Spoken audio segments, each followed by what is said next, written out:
अस्सलाम वालेकुम, welcome back. हम यूट्रिफिकेशन पढ़ रहे हैं और यूट्रिफिकेशन के कॉजेज़ की तरफ चले गए हैं, उसके इम्पैक्ट्स को हम स्टडी कर चुके हैं, स्टेजेस ऑफ यूट्रिफिकेशन को हम स्टडी कर चुके हैं। अब हम कंट्रोल्स की बात करेंगे कि यूट्रिफिकेशन जो हो रही है और इतने एक इन्हांस्ड रेट के ऊपर हो रही है, तो इसको हम कम कैसे कर सकते हैं, या ऐसे कौन से अप्रोचेस हैं जिनके तहत हम यूट्रिफिकेशन के इम्पैक्ट को या मिटिगेट कर सकते हैं या उसके अकॉर्डिंगली अडाप्ट कर सकते हैं। देखिए, जब भी कंट्रोल्स की बात करते हैं आप हमेशा दो अप्रोचेस की बात करते हैं, एक है आपकी मिटिगेटरी अप्रोच या मिटिगेशन, और एक आ जाती है अडाप्टेशन। तो अब हम देखते हैं कि हमारी पहली अप्रोच किसके तहत है। हम पहली बात करें कंपोस्टिंग की। So this is a mitigatory approach. Mitigation हम करें क्यों? कंपोस्ट क्या होता है? कंपोस्ट या composting is the process and the product is compost. ठीक है, कंपोस्ट क्या होता है? It is a natural fertiliser. ठीक है, नेचुरल एनवायरनमेंट में जो होता है बन जाता है, उसका एक तरीक़ेकार होता है। उसके अंदर आपका जो ऑर्गेनिक वेस्ट होता है उसको आप एक सर्टन प्रोसेस के तहत कंपोस्ट के अंदर तब्दील करते हैं, जो कि एक नेचुरल फर्टिलाइज़र का काम करता है। नेचुरल फर्टिलाइज़र की अच्छी बात ये होती है कि दे आर नॉट, ये इनका इनका आप कह सकते हैं डिस्चार्ज में आपके नाइट्रेट्स और फॉस्फेट्स नहीं आ रहे होते।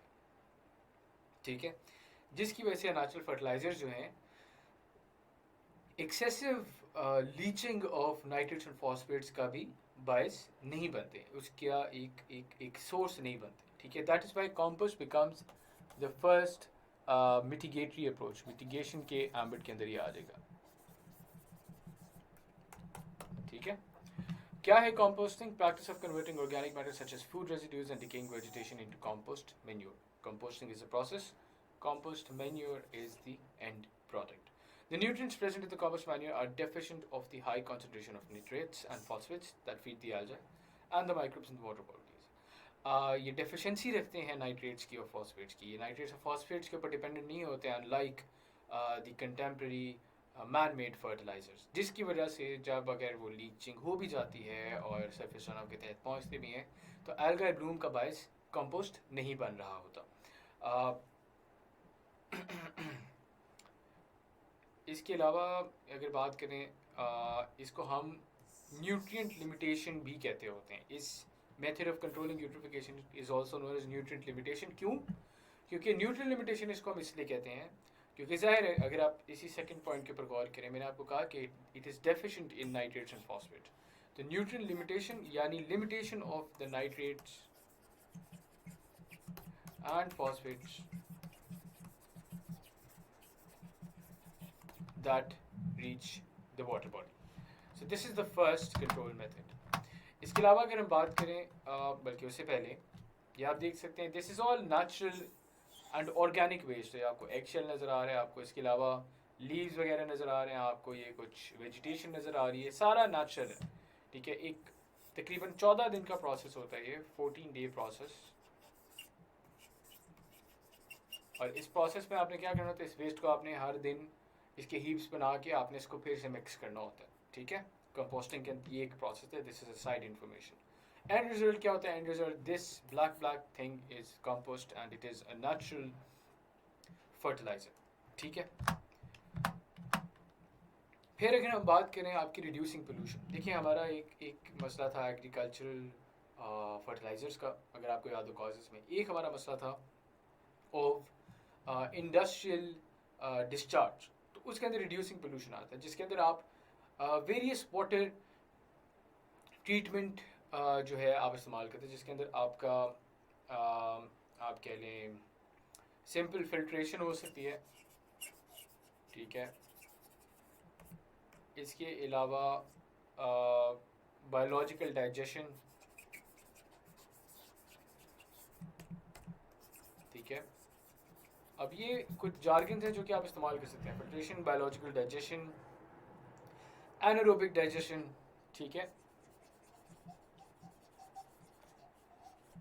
डिटेल में हमें जाने की ज़रूरत नहीं है, these are just some jargons जो कि मैं यहाँ नहीं लिख सका, मैं आपको बता रहा हूँ। Anaerobic digestion. ठीक है, इसे थोड़ा सा कोशिश करता हूँ क्लियरली लिख दूँ।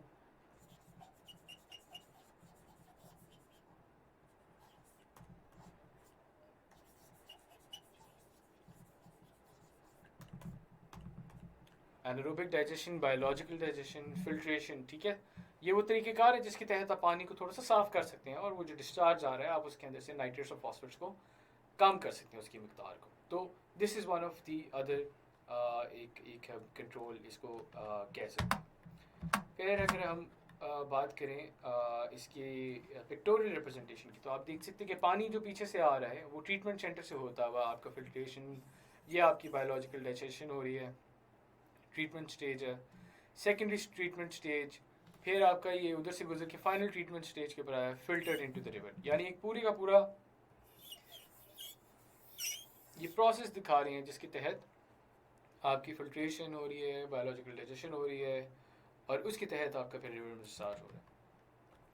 ये भी बाय द वे आप लोगों ने अपने पेपर में लाजमन दिखाना होता है। आपकी pictorial representation is Paramount to your environmental science paper. Please remember that. Please remember that. फिर अगर हम अडेप्टेशन की बात करें तो नॉन कंप्लायंस के लिए आप अपना जो लॉज हैं उनको थोड़ा सा स्ट्रेंथन करें, ठीक है, ज़ीरो टॉलरेंस दिखाएं। अभी अगर आपके लॉज की बात की जाए, आपके लॉज जो हैं उनके अंदर काफ़ी लूप होल्स पाए जाते हैं। आपके जो फाइन्स हैं वो दे आर वेरी मिनिमल, ठीक है, with regards to the size of a particular organization or particular source which is polluting. आपकी ये जो laws और non-point pollution है that is quite pervasive and quite impactful as well. So उसको हम लोगों को कम करना है, ठीक है। तो उसके लिए ज़रूरी हो जाता है कि आपकी laws जो हैं, जो कि आपकी legally binding notions होते हैं, वो strong हो ताकि आप एक्शन ले सके तरीके से अगेंस्ट दी नॉन कन्फॉर्मर्स, ठीक है। सो ये हमारे लिए ज़रूरी हो जाता है। इसके अंदर आपकी अब मैं आपको मिसाल दूँ, इस वक्त आपके ये WWF ने एक स्टडी की थी, रिवर रावी के अंदर तकरीबन डिस्चार्ज हो रहा था अराउंड,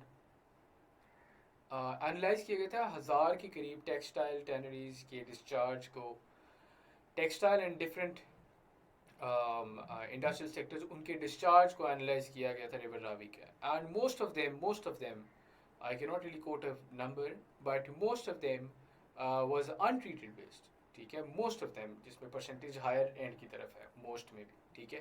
तो दैट वाज अनट्रीटेड वेस्ट, ठीक है। तो वो क्यों है? क्योंकि आपके लॉज जो हैं वो इतने स्ट्रॉन्ग नहीं है। सो दिस इज समथिंग जो कि आपकी अडेप्टेशन के एम्बिट के अंदर आ सकता है। फिर अगर हम बात करें अल्ट्रासोनिक रेडिएशन है और मैकेनिकल इरेडिकेशन है, this is also an adaptation approach जिसके तहत आपकी जो सोर्स के अंदर पोल्यूशन हो रही है ऑफ न्यूट्रिएंट्स, उसके तहत जो एल्गाई ब्लूम बन रहा है उनको हटाने के एक तरीके का अल्ट्रासोनिक रेडिएशन है। उसके अंदर आप अल्ट्रासोनिक वेव्स फेंकते हैं जिसके तहत फ्री रेडिकल्स होते हैं जो कि आपके एल्गाई सेल्स को डिस्ट्रॉय कर देते हैं। इसके ये हो रहा होता है, सिंपल एज दैट। आपने रेडिएशंस के साथ उसको जो है इंट्रोड्यूस किया, उसके तहत आपके फ्री सेल्स जो हैं, फ्री रेडिकल्स जो हैं आपके एल्गाई सेल्स को डिस्ट्रॉय करते हुए आगे चलते हुए हमें नजर आते हैं। फिर दूसरा तरीक़ेकार mechanical eradication, removal of large plants mechanically. Algae को आप रिमूव कर दें मैकेनिकली, सिमराम लगे आप खुद से रिमूव कर दें, कोई भी तरीक़ेकार हो सकता है। आप इसको बोर्ड्स में जाके आप इसको हटाना शुरू कर दें। आप जो अंदर मौजूद फाइटोप्लैंक्टन्स और दूसरी हयात है जो कि आपकी लेक का या वाटर बॉडी की हेल्थ के लिए मुश्किल साबित हो रही है, उसको आप सिंपल एज दैट आप निकाल देते हैं मैकेनिकल इरेडिकेशन के through. Mechanical eradication is simply using the mechanical tools to take out the excessive algal blooms, or for that matter take out the excessive plantation that is causing algal blooms or the death of the lake, ठीक है। सो ये आपके control mechanism आ जाता है as far as eutrophication is concerned. आगे बढ़ते हैं, एक समरी में आपको दे देता हूँ, and this is a very important part, ठीक है। ये डायग्राम आप लोगों ने अपने पेपर के अंदर लाजिमन बनानी है। जब भी यूट्रिफिकेशन का सवाल आएगा इंट्रोडक्शन के बाद, आपने ये एक डायग्राम लाजिमन बनानी है which should explain exactly what eutrophication is. इसमें अगर आप देखें वेरी इंपॉर्टेंटली न्यूट्रिएंट इनटेक की बात हो रही है, आपका इधर आ रहा है, इधर आ रहा है, ठीक है। ऑर्गेनिक डीकम्पोजिशन ऑलरेडी दिखा रहे हैं, ठीक है। ये इन्होंने लेक का व्यू दिखाया, आपने वो स्टेजेस भी दिखानी है। इसके बाद इस पिक्चर के बाद आपने स्टेजेस दिखानी है जिसके तहत आप बताएंगे कि इन स्टेजेस के अंदर आप इस स्टेज के ऊपर जाके पहुंचते हैं. This is not entirely a eutrophic state, but आप एक जनरल पिक्टोरियल रिप्रेजेंटेशन दे रहे हैं of the idea of eutrophication. अब आपने दिखाया एल्गल ब्लूम्स को, यहाँ पे एल्गल ब्लूम्स दिखा दिए. दिखाया आपने एल्गल ब्लूम्स जब मरते हैं तो उनकी ऑर्गेनिक प्रेसिपिटेशन होती है विच डिप्लीट्स डिसॉल्व्ड ऑक्सीजन. ठीक है, और वो यहाँ हो रहा है. उसकी वजह से आपकी बायोटिक फौना जो है ये मरना शुरू हो जाती है. ठीक है, फिर सनलाइट कम होने की वजह से, ऑक्सीजन ना होने की वजह से टॉक्सिक सब्सटेंस फॉर्मेशन आ जाती है. और इसके साथ साथ आपके micro organisms in the form of bacteria वो भी जन्म लेना शुरू कर देते हैं. तो आपका ओवरऑल जो पानी है दैट बिकम्स टॉक्सिक, जहरीला हो जाता है. एक आपने और जो चीज़ करनी है वो ये करना है, ये भी समरी का ही पार्ट है, that you are going to draw a flow chart as well. आपने जब डायग्राम बना ली, डायग्राम के साथ आपने फ्लो चार्ट बनाना है. Flow chart depicting as to what happens in the process of eutrophication. तो आपने स्टार्ट करना है. जिस तरह सबसे पहले आप बात करेंगे nitrates drain to ponds and rivers from fertiliser run off. अगला साथ ही फ्लो चार्ट के फॉर्म में आपने बताया plants start to grow on the surface, plants below the surface of water die, below the surface also above the surface. Dead plants are decomposed by bacteria and fungi. Oxygen, that is the dissolved oxygen, is then used up. Most animals beneath the water die. Eventually the lake or water body dies as well. ठीक है, so ये 1 2 3 4 5 6 and 7 pronged आपका एक पूरे का पूरा continuous process होना है जो कि आपने दिखाना है पेपर के अंदर. आपने वो डायग्राम एंड ये जो एक आप कह रहे हैं फ्लो चार्ट है, ये आपने लाजिमन दिखाना है जब भी आपके पास यूट्रिफिकेशन का सवाल है, चाहे वो 5 नंबर का है चाहे वो 10 नंबर का है. ठीक है, आपने यूट्रिफिकेशन के सवाल के अंदर ये 2 चीज़ें लाजिमन दिखानी है. This is going to earn you numbers. ठीक है, और बड़े आराम से आपको नंबर मिलेंगे. इसी के साथ खातिन और साथ यूट्रिफिकेशन के ऊपर जो हमारे लेक्चर सीरीज़ है ये इख्तिताम पजीर होती है. Next up will be discussing water logging and salinity, और फिर हमारा पानी वाला जो पोर्शन है वो ख़त्म हो जाएगा. उसके बाद will be discussing air pollution and then solid waste management as well, and then will call it a day for pollution. ठीक है, तो उम्मीद है आपको अभी तक एसिड रेन और यूट्रिफिकेशन के जो आइडियाज़ एनवायरमेंटल साइंस के सिलेबस से पेपर के लिहाज से पता होने चाहिए, वो मैंने कोशिश की कि मैं आपको बतला दूँ. उम्मीद है कि आपको ये सारी चीज़ें अज़बर हो गई होंगी, समझ आ गई होंगी. इस उम्मीद के साथ मैं आपसे इजाज़त चाहता हूँ, और नेक्स्ट वीडियो के अंदर इंशाल्लाह वाटर लॉगिंग और सैलिनिटी को हम डिस्कस करते हैं.